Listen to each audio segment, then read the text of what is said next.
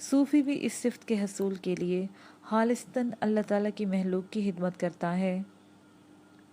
10 صوفی سماوات پر بروج کی زینت کو آنکھوں سے دیکھ لیتا ہے۔ 11 صوفی کے اندر خوف اور غم نہیں ہوتا، جو اللہ کے دوستوں کی پہچان ہے۔ 12 صوفی نفس کی ظلمت کو دور کر کے اپنے رب کو پہچانتا ہے۔ 13 صوفی آسمانوں، زمین اور تسخیر کائنات کے فارمولوں سے واقف ہوتا ہے۔ اللہ تعالیٰ اسے ناسوتی دنیا میں ہی جنت دکھا دیتے ہیں اور دوزخ کے عذاب سے وہ خود کو بچانے کی ہر لمحہ کوشش کرتا ہے۔ 14 صوفی اللہ کی ہر نعمت پر شکر ادا کرتا ہے اور جو حاصل نہیں اس کا شکوہ نہیں کرتا۔ 15 صوفی معاملہ فہم ہوتا ہے اور وہ کسی کی حق تلفی نہیں کرتا۔ 16 صوفی بلا خوف مذہب اور ملت ہر شخص کا احترام کرتا ہے اور ان کے کام آنا اپنا فرض سمجھتا ہے۔ 17 صوفی جھوٹ کو پسند نہیں کرتا اور خود جھوٹ نہیں بولتا۔ 18 صوفی سلام میں پہل کرتا ہے۔ 19 صوفی صحیح ہوتا ہے، مہمان نوازی صوفیہ کی روایت ہے۔ 20 صفہ کو علم عین الیقین اور حق الیقین حاصل ہوتا ہے۔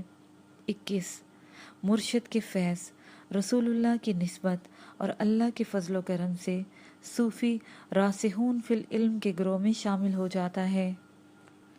تصوف کی تاریخ۔ آدم و حوا جب زمین پر آئے تو ان میں شعور بہت کم تھا۔ وہ نہیں جانتے تھے کہ وسائل کو کس طرح استعمال کیا جائے۔ قانون قدرت کے تحت آدم کی نسل 2 سے 4، 4 سے 8 اور اسی طرح جب ہزاروں سے تجاوز کر گئی تو شعور بھی لاکھوں گنا ہو گیا۔ آدم و حوا کے بچوں نے جڑیں، ناپختہ پھل اور کچا گوشت کھانے میں کراہت محسوس کی۔ ان کے شعور نے رہنمائی کی کہ کچا گوشت نہ کھایا جائے، گیہوں کے دانے چبانے کی بجائے گندم پیس کر آٹے کی روٹی پکانی چاہیے۔ حوالہ تاریخ تصوف۔ زمین پر انسان کا پہلا دن۔ قانون یہ ہے کہ شعور ایک ہو یا ہزاروں ہوں، جب کسی نقطے پر مرکوز ہو جاتے ہیں تو اس کا مظاہرہ ہو جاتا ہے۔ لاکھوں آدمیوں میں سے کسی ایک آدمی نے غیر اختیاری طور پر 2 پتھر اٹھائے، ان کو آپس میں ٹکرایا، ٹکرانے سے حرارت پیدا ہوئی تو پتھروں میں سے چنگاری نکلی۔ چنگاری کی چمک نے ابن آدم کو اس طرف متوجہ کیا کہ چنگاری سوکھی گھاس کو جلا ڈالے گی، اور دیکھتے دیکھتے آگ بھڑک اٹھی۔ زمین پر انسان کا یہ پہلا دن تھا جب انسان حیوانات سے ممتاز ہوا، اور اس نے اس اعجاز سے اپنے لیے کھانا پکانا شروع کر دیا۔ حیوانات سے ممتاز ہونے کے بعد انسان کے ذہن میں نئے نئے خیالات آتے رہے اور پھر ایجاد کا سلسلہ جاری ہو گیا۔ آدم اور حوا کے آنے سے پہلے زمین موجود تھی اور زمین پر جنات آباد تھے۔ زمین کے وارث جنات اور آدم ہیں۔ جنات نے جب زمین پر خون خرابہ کیا اور زمین کی کوکھ اجاڑنے کی ہر تدبیر پر عمل کیا تو قدرت نے زمین کو فساد زدہ قرار دے دیا اور جنات سے زمین کی سرداری چھین کر آدم کو دے دی۔ لیکن ستم ظریفی یہ ہوئی کہ ابن آدم نے بھی وہی کیا جو جنات کرتے چلے آ رہے تھے۔ بھائی نے بھائی کو قتل کر دیا اور یہ سلسلہ دراز ہوتا چلا گیا۔ معاشرتی قوانین۔ حضرت آدم علیہ السلام نے انسانی معاشرے کے لیے جو قوانین وضع کیے، ان کی اولاد نے ان پر پوری طرح عمل نہیں کیا۔ طویل عرصے کے بعد جب حضرت نوح علیہ السلام پیدا ہوئے، حضرت نوح علیہ السلام 950 برس تک توحید کی تبلیغ کرتے رہے۔ حضرت نوح علیہ السلام پانی کے ہر گھونٹ اور ہر لقمے پر الحمدللہ کہتے تھے۔ 950 برسوں تک تبلیغ کرنے والے 80 مرد اور عورتیں ایمان لائے۔ باقی قوم نے 950 برسوں تک تبلیغ کرنے پر 80 مرد اور عورتیں ایمان لے آئے۔ باقی قوم نے ان کی نصیحت پر عمل نہیں کیا اس پاداش میں قوم پر عذاب نازل ہوا، زمین کو فساد سے پاک کرنے کے لیے آسمان سے اتنا پانی برسا کہ زمین سمندر بن گئی، گاؤں، گوٹھ، قصبے، شہر ڈوب گئے، پوری قوم غرق آب ہو گئی۔ حضرت نوح علیہ السلام کا بیٹا بھی ہلاک ہو گیا۔ 80 مرد اور عورتیں جو ایمان لائے تھے عذاب الہی سے بچ گئے۔ زمین 6 مہینے تک پانی میں ڈوبی رہی۔ طوفان ختم ہونے پر کشتی جودی پہاڑ پر جا ٹھہری۔ حوالہ محمد رسول اللہ صلی اللہ علیہ وآلہ وسلم، جلد سوم۔ ایمان لانے والے سلامتی کے ساتھ کشتی سے اترے لیکن ان کی نسل نہ چل سکی۔ نوح علیہ السلام کے 3 بیٹے حام، سام، یافس جو کشتی میں سوار تھے، ان سے آدم کی نسل کا دوبارہ آغاز ہوا۔ حام چھوٹے بیٹے تھے، سام منجلے اور یافس بڑے بیٹے تھے۔ آج کی دنیا جہاں بھی جس رنگ کی بھی نسل آباد ہے وہ انہی 3 بھائیوں کی اولاد ہے۔ اللہ نے اپنی مخلوق کی ہدایت کے لیے زمین کے چپے چپے پر ہادی اور پیغمبر بھیجے، جن کی تعداد کم و بیش 1,24,000 بتائی جاتی ہے۔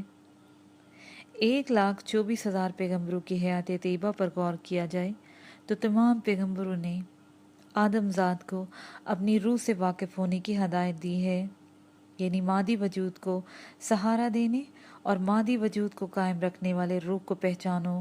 پیغمبروں نے بتایا ہے کہ روح اللہ کا امر ہے۔ انسان کو اللہ کا امر کا علم دیا گیا ہے، مگر تھوڑا علم دیا گیا ہے، لیکن یہ تھوڑا علم لامحدود علم کا قلیل علم ہے۔ سمندر کے پانی کا ایک قطرہ یعنی سمندر کے قلیل کا تجزیہ کیا جائے تو اس قطرے میں پورے سمندر کی صفات نظر آتی ہیں۔ پیپل کے درخت کا بیج حشاش کے دانے سے چھوٹا ہوتا ہے۔ اگر پیپل کے اتنے چھوٹے بیج کو مائکروسکوپ فلم میں دیکھا جائے تو اس ننھے سے بیج میں پیپل کا پورا درخت نظر آتا ہے۔ اس کے ساتھ ہی یہ پارٹ اپنے اختتام کو پہنچا۔